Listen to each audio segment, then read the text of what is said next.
এই জায়গা ঠিক আছে ভাই? আরে হ্যাঁ হ্যাঁ, এবার প্রার্থনা শুরু কর। ভগবান ঘোষবাড়ির মেয়েটার আমার করতে দাও।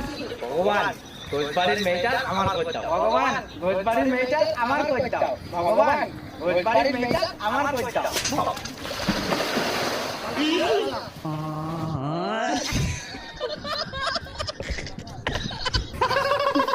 কি কিরম লাগে? বলদা আবার মেয়ে পটাবে। থাক ওখানে পড়ি থাক, চল চল। আজকেও 500 টাকা দিলাম। তোরা আমার সঙ্গে এরকম করতে পারলি ভাই? তোদের ভালো হবে না। কি বললি?